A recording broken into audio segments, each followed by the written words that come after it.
अस्सलाम वालेकुम वरहमतुल्लाहि वबरकातुहू। मैं हूँ मारिया ज़फ़र चिकन कढ़ाई की रेसिपी के साथ, और आज हम बिल्कुल रेस्टोरेंट स्टाइल में चिकन कढ़ाई घर पे बनाएंगे। आपने बहुत तरह की चिकन कढ़ाई घर में बनाई होगी, लेकिन जो आज मैं आपके लिए रेसिपी लेकर आई हूँ ये वो रेसिपी है जो आपको होटल में, रेस्टोरेंट में खाने को मिलती है, जिनकी ग्रेवी बहुत क्रीमी होती है और इसमें खुशबू भी बहुत अच्छी होती है। क्या इस रेसिपी में नया है और वो कौन सा सीक्रेट है जो रेस्टोरेंट वाले इस्तेमाल करते हैं, आज मैं आपको इस रेसिपी में बताऊंगी। चलें अपनी रेसिपी स्टार्ट करते हैं। हम हाफ केजी चिकन लेंगे इसमें, और 2 दरमियाने साइज़ के प्याज बारीक काट लेने हैं। 2 अदद टमाटर, इनको भी क्यूब्स में काट लेना है। दालचीनी के टुकड़े, 4 लौंग और 2 अदद मोटी इलायची और 1 बादियान का फूल इस्तेमाल करेंगे। और इसमें आधा लेमन का जूस और अदरक, और साथ में मैंने 4 सब्ज़ मिर्चें काट ली हैं। 2 पहले डालेंगे और 2 बाद में डालेंगे। आधा कप दही आपने फेंटी हुई इस्तेमाल करनी है। जब भी आपने सालन में इस्तेमाल करनी है, दही को अच्छे से फेंट लेना है। और हम इसमें 3 टेबलस्पून जो है फ्रेश क्रीम का इस्तेमाल करेंगे। चिकन को बर्तन में डाल दें और नीचे से फ्लेम ऑन कर लें, और इसके बाद इसमें प्याज ऐड कर लें और प्याज को अच्छी तरह से चिकन में मिक्स कर लें। चिकन कढ़ाई को बेसिकली कढ़ाई में बनाते हैं, लेकिन मेरे पास कढ़ाई अवेलेबल नहीं थी, इसलिए मैंने इस बर्तन का इस्तेमाल किया है। अगर आपके पास घर में कढ़ाई मौजूद हो तो आप चिकन कढ़ाई को कढ़ाई में बना सकते हैं। याद है कि आपने इसमें ऑयल ऐड नहीं करना, कुछ भी ऐड नहीं करना, सिर्फ खाली प्याज और चिकन को आपने मिक्स करके नीचे से फ्लेम ऑन कर देनी है।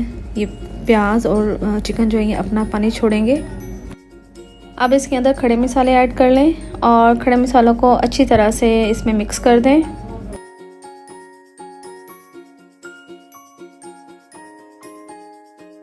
अब हम इसके अंदर अदरक और लहसुन कुटा हुआ 2 टेबलस्पून ऐड कर लेंगे और इसको इसके अंदर अच्छी तरह से मिक्स कर लेंगे।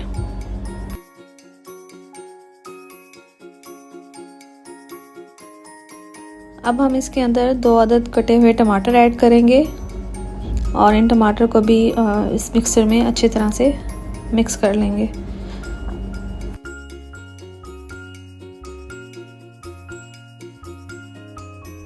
अब आपने इसमें कुछ मसाले ऐड कर लेने हैं, जिनमें नमक, मिर्च और कुटी हुई मिर्च हैं, और इस मसाले को आपने अच्छी तरह से इसमें मिक्स कर लेना है। एक बात का आपने ध्यान रखना है, आपने इसमें ऑयल अभी बिल्कुल भी ऐड नहीं करना। अभी हम गोश्त को जो है इसी के पानी में गलाएंगे। टमाटर भी पानी छोड़ेंगे, प्याज भी पानी छोड़ेंगे, और इसको इसी गोश्त को जो है इसके पानी में हम गलाएंगे। और हम इसको जो है 10 से 12 मिनट के लिए इसको हम हल्की आंच पे रख देंगे और अच्छे से गोश्त को गलने देंगे।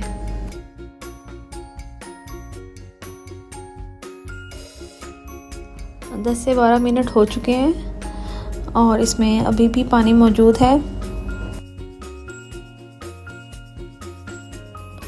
अब हम इसके अंदर 2 अदद कटी हुई सब्ज़ मिर्च ऐड करेंगे और साथ में हाफ लेमन का जूस भी ऐड करेंगे, और इनको अच्छी तरह से इसमें मिक्स कर लेंगे।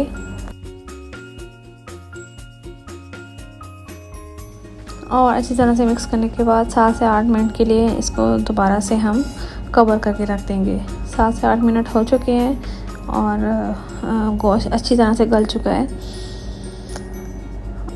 पानी अभी भी मौजूद है। अब हम इसके अंदर इसको पानी को पहले हम थोड़ा सा खुश्क कर लेंगे। जब इसमें पानी बिल्कुल कम रह जाएगा, फिर हम इसमें ऑयल ऐड करेंगे।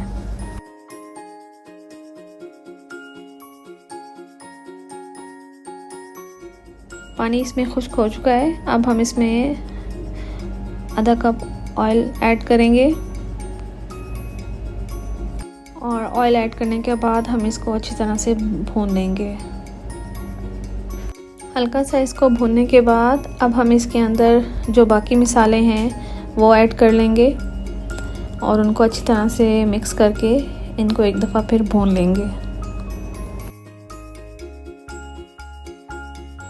3 से 4 मिनट भूनने के बाद अब हम इसके अंदर आधा कप दही का इस्तेमाल करेंगे, और दही आपने जो ऐड करनी है वो आपने फेंटी हुई दही ऐड करनी है, कभी भी साबुत दही ऐसे ऐड नहीं करनी। दही को हम हल्के हाथों से इसको मिक्स कर लेंगे अच्छी तरह से। बस ख्याल रखिएगा कि इसमें जो अब गोश्त है हमारा मुकम्मल तौर पर गल चुका है, गोश्त टूटे नहीं। इसको हल्के हाथों के साथ जो है इसको मिक्स करेंगे।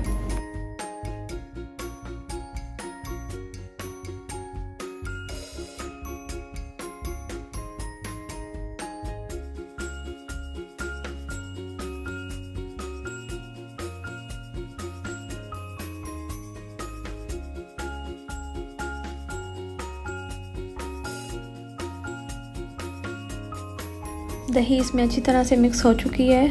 अब हम इसको यहाँ पे थोड़ी देर पका लेंगे, 3 से 4 मिनट तक इसको पकाएंगे। और इसके बाद फिर हम इसमें 2 से 3 टेबलस्पून फ्रेश क्रीम ऐड करेंगे। और फ्रेश क्रीम ऐड करते हुए आपने इस बात का ख्याल रखना है कि जब आप इसको मिक्स करेंगे तो बिल्कुल हल्के हाथों के साथ इसको मिक्स करना है।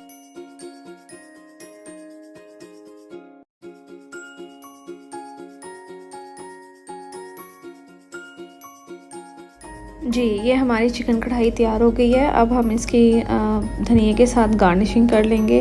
बहुत ही प्यारी खुशबू आ रही है, बहुत मज़े की खुशबू आ रही है।